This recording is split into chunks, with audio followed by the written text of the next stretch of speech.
Hello there. Once again, this is Anton from Anton Will Obey, and I did not think they existed anymore, but they apparently do. 25-cent comics. I was at a flea market, and there was comics all over the building, and different guys had comics, and I was surprised at how many comics was in this flea market. But one guy had a short box at his booth, and this is one of those flea markets where nobody's there. There's just like a front desk where you pay for stuff, and they leave. Everybody has their vendor spots. He had a box of 25-cent comics, and I grabbed a bunch. Now, I will confess, there was Marvel New Universe in this bin, and for 25 cents, I did not grab it because it's Marvel New Universe. But everything else in this haul was 25 cents, so I thought I'd show you guys what apparently can still be had for a quarter. The only caveat being, he does put a sticker on it. He put a little 25-cent sticker on it, or the old woman who had these, or whatever, which, you know, at one point, maybe that would irritate me, but for 25 cents, it doesn't irritate me. And I don't bag the comics I get anymore anyway. Some of these came in bags, like the Atari Force, and so the sticker was on the bag and not on the book. But I really don't care. I saw in the back here, just while I was setting up for this, that he had comics 5 for $1, which I don't think I got that deal. I think I just got the 25 cents. Either way, I'm still happy because I got a pretty good stack of books for a quarter. So I will show you kind of what I got for a quarter. I got this issue. This is Teen Titans number 56. It's in pretty decent shape. Tales of the Teen Titans. I will grab a few Teen Titan books. I will grab Team Titan books when I see them. I will grab Legion of Superheroes and Legionnaires. Those are the DC books that I'm usually, if I see them and they're cheap and they got good covers, I'll grab those because I do enjoy Legionnaires and Legion of Superheroes and the occasional Titans books. I've bought some lots from a guy here locally recently, and I do enjoy those. So this looks like a guy from Alpha Flight called Deadly Ernest. I'm not gonna lie, he looks just like him, except he doesn't have a mustache. But no, I thought these were in tremendous shape. Most of them have never been bagged in their life, and a lot of comics I find in places these days, you know what, they're 50 years old, 40, 50 years old. They've never been bagged or boarded. They're not in terrible shape. I mean, they're not, like if you were a grader, you'd probably find all sorts of problems with them. But if you just want a comic to read, they're fine. I don't, and then I don't feel the need to bag and board every 25-cent issue that I pick up somewhere, or $1 issue, or even a $2 issue. I mean, just live with it for how it is. That guy looks like a third-rate mole man. Wow, he really looks like a third-rate mole man. Supergirl, available on video cassette for the whole family. Wow, that's sad. I love Supergirl. That movie was terrible, though. Looks like Donna Troy's melting into the wall somehow. But yeah, 25 cents. Totally worth it. Atari Force number 1. That happened last time. I'm going to leave that guy sit right there. Atari Force number 1. This is another DC book. No, this is Atari Force 18. I don't know why I was thinking this was a first issue. I did find a few first issues in here. I was surprised by some of the books that were in this haul. Clear the throat. I don't remember much about Atari Force.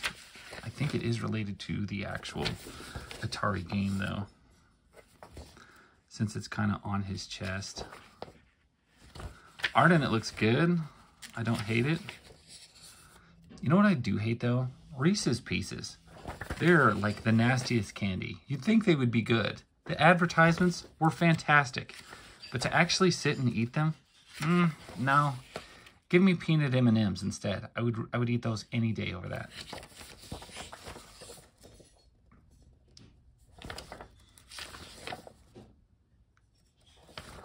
I'm not hating this. I don't like this particular color palette for that page. It seems kind of washed out, but I think it's meant to be that way. Force Feedback, Warlord with Remco. What, are they making figures? I don't remember seeing any of these figures. Those would be amazing. I've never seen those. A Boy and His Hookah. I don't know if they mean the smoking device or an alien. I don't know.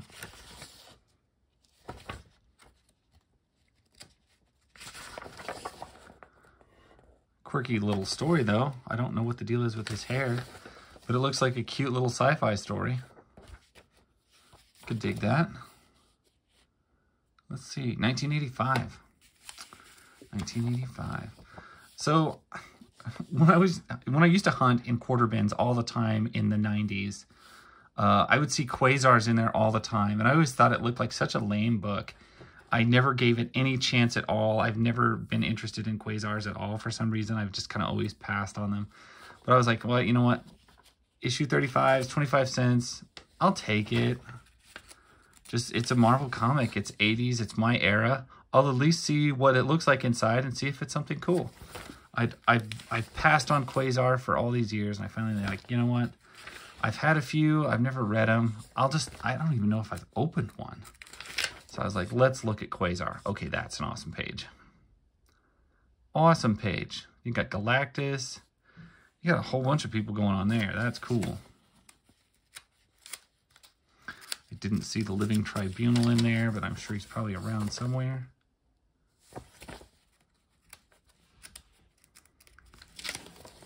It looks like there's a little stab in this that's making the pages kind of flick together. Oh, it's a bad print cut. That's what it is. It goes along across the bottom there. There's the Living Tribunal.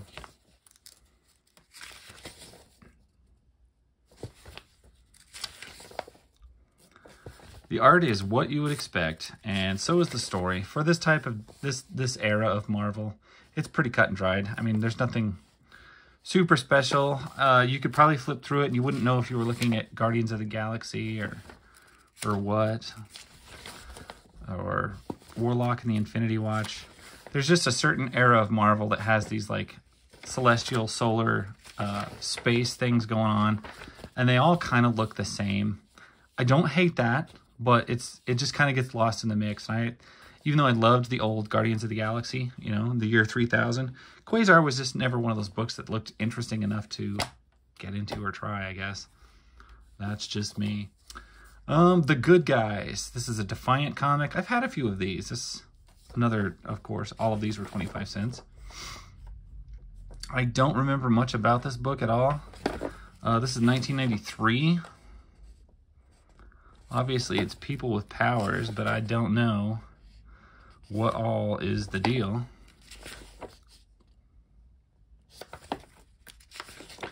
Honestly, it looks like a Valiant book.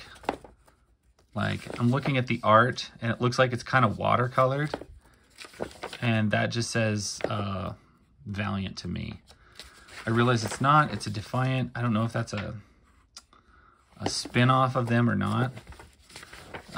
It doesn't look like anything to write home about. I'm sure it's a little offbeat just because it's not a Marvel or a DC, and it's going to have a different feel to it. But it doesn't look particularly gripping to me. Kind of basic, Valiant looking stuff. I like how he stabbed the monster through the head, but you know, other than that, I'm not feeling tons of vibes off of it. But I also can't be upset about it because it was a quarter. I haven't even gone through $1 worth of books yet. Oh no, wait, that was $1 worth of books. Legionnaires, like I said, if I see Legionnaires, I will get it. And even if it's got a little sticker on it, I don't care. I read these, I don't bag them. A lot of Legionnaires had Adam Hughes art in it, so I get excited about that. So when I see these, you know, a lot of times, and if it's not actually Adam Hughes, it will be somebody kind of trying to copy Adam Hughes's art. And that itself can be pretty amazing stuff. I mean, just somebody trying to do an Adam Hughes impression with their artwork can be almost as interesting. This is not Adam Hughes. It doesn't really look like his stuff. But, you know, it's quirky space stories. It's going to be talking gorillas and a blue Han Solo, I guess, is what that looks like. I can't be mad at that. All of that is, like, your prime comic book stuff.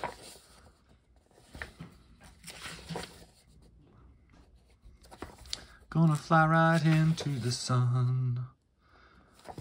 I don't know what happened. It looks like we've gone into a different artist all of a sudden, and this doesn't look near as good. Looks very bleh. I can't tell if that guy is covered with eyes. He looks like he is. Yeah. I've picked up better issues of Legionnaires, but it is what it is. Issue 21. We're $1.25 in. So the Micronauts, if you see a 50-cent cover for 25 cents, that means they're giving it away. I mean, they're losing money on it. But seriously, this is 1981. I was born in 81, so this is a book of my era. This would have been on the shelf sometime while I was an infant child, probably. What month? September? Yep, I would have been, well, almost 9 months old, something like that. 10 months old. 9 months old, yeah. Art looks good. This one looks a little bit faded. Not like by the sun, but by the ink has kind of like given up the ghost and kind of faded just a touch. I've noticed this with a lot of older Marvel books from this era. It gets kind of muddy. It just starts to look a little bit muddy. And I don't know if that's a huge deal, but I've seen a lot of DC books from the era, and it's not near as common in their books as it is in Marvel. And I've gotten books like my AC Comics. I'm always digging through AC Comics with Femforce and stuff.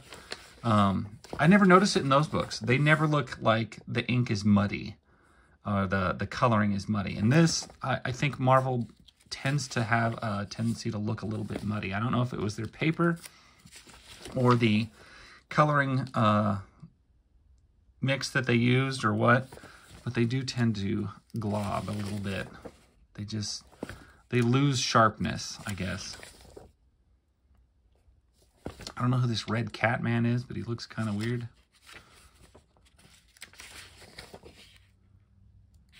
What was this again? The Micronauts? I used to have quite a few issues of Micronauts back when I had hundreds of long boxes in my house, but I never really got a chance to appreciate any of them or really flip through them, so I think covers was all I ever got to cover in those. But still, totally worth it for 25 cents. I will always pick up most Marvel books. This one is falling because it's a little bit bent, I guess. They were loose in a box that wasn't full, so they had that like crease going on. But Doctor Strange, number 47. I don't really care for Doctor Strange. I have never cared for the character, the books, or anything like that. This was issue 47. But you know what? It was a quarter. It looked kind of quirky at the time, so I grabbed it. And it still looks quirky. I don't regret grabbing it, of course, for 25 cents. But just not my favorite character. Anytime he shows up in another person's book, I'm always a little disappointed. I was like, oh, it's Doctor Strange. What's he doing here? He's just here to like ruin the story for a couple of issues, probably. I'm not a huge fan of magicians in comics. I feel like they too often just, like, the stakes go out the window when you have a super magic person. Because no one knows what the rules are, and, you know, is he dead? No, he's not. I saved him with magic. Can we do this? How will we do it? Oh, no problem. I can do it with magic. I'm just not wild about heavy magic users in comics. And everybody always whips out magic on Superman. I always think that's dumb too. Just not a big magic fan, I guess. I don't ever play the magician. I always go with the archer, if you're ever curious. Like I said, I will always grab a Marvel book, and I will especially always grab an X book from the 90s, because X-Men in the 90s was probably like the best. And even though I've never read much X-Force, X-Force in the 90s, this era, they're gonna do something. They're gonna encounter somebody that I'm familiar with, because all these books just, I don't know, crossed over, stepped in through each other's worlds all the time, and I really enjoyed it. And so it's just one of those things where, you know what, if I see this, if I see an X book for like $1 and I can swing that, you know, I'll grab it. Especially for $25, I'll grab it. I usually really favor my independence. I'm much more into that stuff now, but still I can't deny, for $1, or in this case, $25, it's hard for me to pass on an X-Men book from this era. I could pass on other X-Men books. Modern X-Men books, there was a bunch of them in there, in the other bins with other stuff, and I was like, I don't need any of these. But mid-90s, yeah, I'll take that. It was the last good time in comics for me, so that's kind of where I'm at. Anyway, worth $25. Then we get into the good stuff. We get into the indie stuff, which they had out of really, they had a stack in this box, maybe this thick. And this is what I pulled out of it. This was great stuff. I got the first issue of E-Man for 25 cents. He was in a plastic bag, so they didn't put the sticker on it. Now, I already have issues of E-Man, but I'm not going to leave one there for $25. Not the first issue of E-Man. No way. For First Comics, love this book.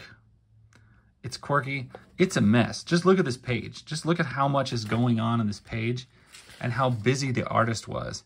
Here's another one. This should be a big, like, single page shot that we could easily interpret. And yet there's so much happening in it. It's a mess. It looks very congested.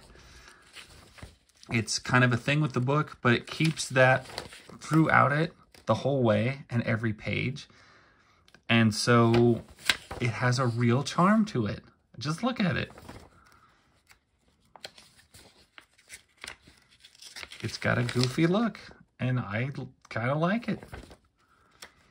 Don't get me wrong. I love the big, open, clear shots of where I can see everything that the artist was trying to convey.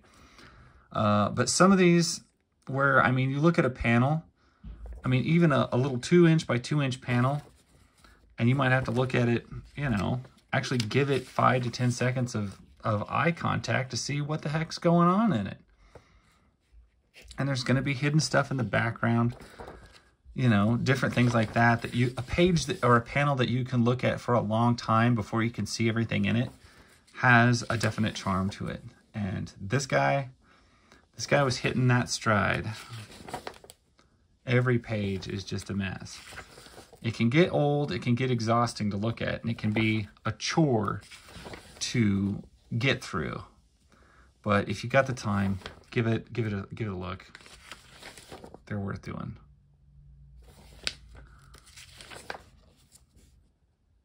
Presenting the Unhappy F-Men. Warp, that was another extremely odd comic book. In fact, I did a video on Warp Comics. They're just like the oddest book I've ever encountered. Continually amazed by how odd Warp was. I've had a backboard holding that up. I don't need it in there actually anymore.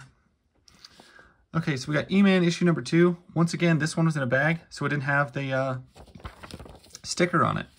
So these are unbothered copies.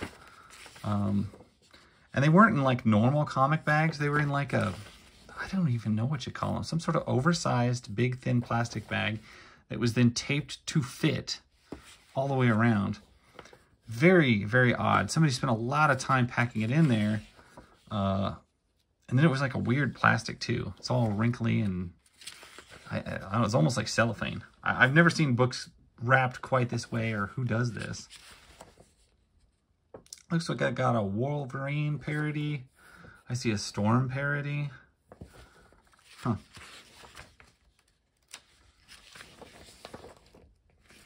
Once again, very busy pages. Lots of stuff going on. And lots of dialogue. That is a lot of dialogue.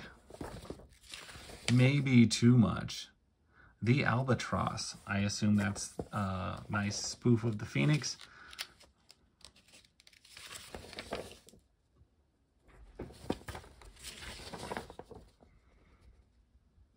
All the way around, interesting stuff.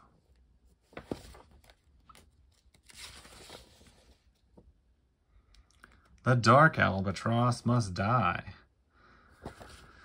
Well, if you're gonna have that horse, and it's gonna be dead, you may as well keep whipping it. Is this Dick Tracy with Twinkies? Wow. Wowza.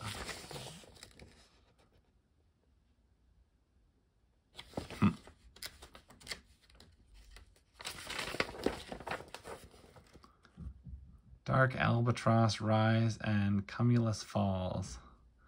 E-Man and Warp. First in February. Weird comic company. One more issue of E-Man, and then I got DN Agents. They had all sorts of stuff in there. So this is issue number 5. I'm not sure who this guy is, but he looks kind of like Fat Einstein, I guess. Einstein, maybe that's why it's E-Man, probably. I'm probably missing some major, like, obvious joke here.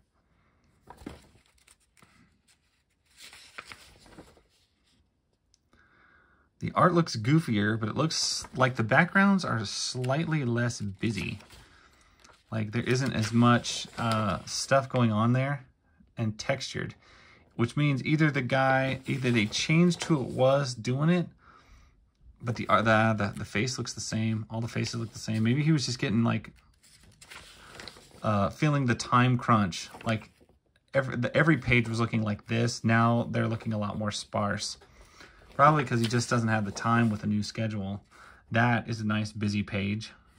But some of these others are having a little less texture to the background.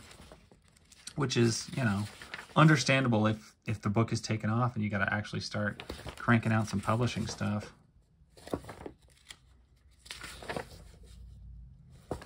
Either way, I think it's looking pretty good. And it's worth $0.25. I'm pretty sure if you guys would have come across these, you'd have probably bought all of them as well. There was more in the box. It's kind of odd how much I left. I guess, oh wow. An Omaha the Cat short for, oh, it's another Twinkie parody sale. That's weird. First in May, First in Excitement, E-Man, Warp, Star Slayer, and John Sable. Warp. It's just so weird. Oh, Warp is weird. We got DN Agents number 9. I have a full series of DN Agents. Oddly enough, if you don't know, the very first video I ever put on the internet was just flipping through my full collection of DN Agent covers.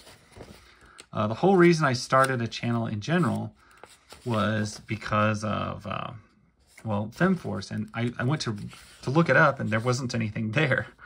I looked for it on YouTube, and there was no videos about it, so I started making videos of comics that I would look up that I couldn't find.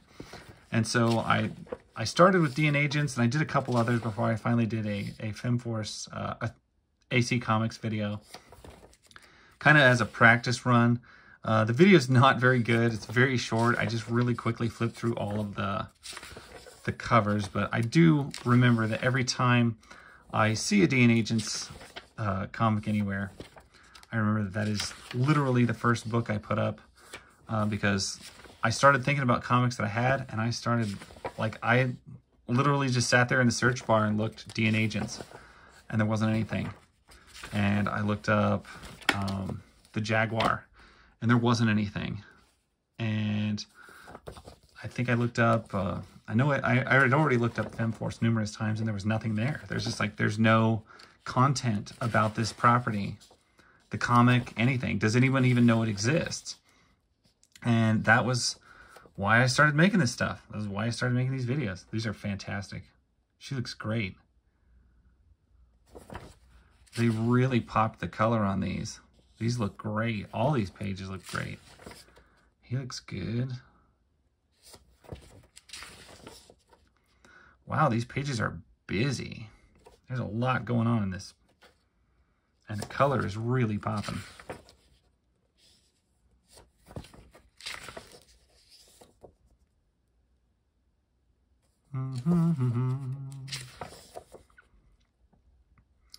Yeah, these have nice glossy, they're not super glossy, but they have high quality paper. So like, this is an old comic. Let's see, 83. This is just 2 years newer than that Marvel I was looking at. It cost a lot more money back in the day, but look at the quality. Like, the colors haven't faded at all. The book feels new. And yet, this wasn't in a bag. This is just sitting there, just like the other ones. But the ink didn't slip. It never gave up. Rainbow. Surge, Amber. I always thought Amber had the coolest outfit. I'm a big fan of orange and yellow together on a superhero uniform for some reason. It sounds like that would be terrible, but a lot of times it works very great. There's Mystery. Done some videos on them. Great comic book. Aztec Ace. I did a video on the full series of that. Not that, I guess it's been a couple years. I remember this guy's name, and I can't pronounce it. Will Manoy, or however they say that, because he wrote so many episodes of Exo Squad, which was one of my favorite cartoons when I was younger. Fighting a Dragon. Issue 12. I got these out of order. It doesn't really matter. Just kind of get an idea what's in here. Yeah, these look fantastic. These were so... The art is so good.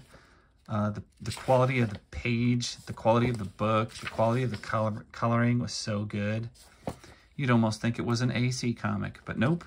It's an Eclipse. Eclipse was doing wonderful things back in the 80s. Definitely one of the, like I work hard to pick up old Eclipse books, just because Eclipse was doing stuff that was so good back in the olden days of the 1980s. Tank versus Mega Tank. Masked Man. Trying to think of some of the other Eclipse books that I really liked. Airboy. I really liked Airboy stuff. First was doing a lot of good stuff too. They did like Nexus. Brilliant work with Nexus. The art in these is just great.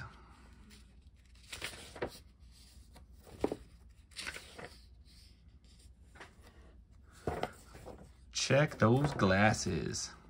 Definitely terrible looking things.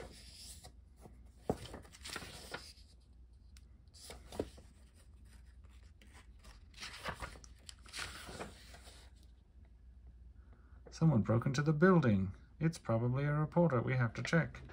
So Rainbow's hair, like, always looks that way. If I remember right, the very last issue has her in a very attractive pose. It's a Chuck Dixon cover, and it just looks fantastic. It's one of the like staples of the whole series. So that was one thing that Eclipse had. Airboy, you'd have the whole series, and then there'd be like one Chuck Dixon cover, and that was like, oh my gosh, that, if you saw that, you wanted to buy the whole series. And he did that with DNA Agents too. And that is that. That is my little stack of comics. Did not cost me very much at all. Let's see. 1, 2, 3, 4. $1, $2, $3, $3. $3.75. Tell me if you would give $3.75 for that stack of comics. That's all I got. Thank you guys for watching. That's my story. I appreciate it. If you've made it this far in this video, please hit like. I have a ton of old back issue of backlog of old videos if you want to watch. Hundreds of them. Go for it. They're all terrible. Anyway, thank you. Bye.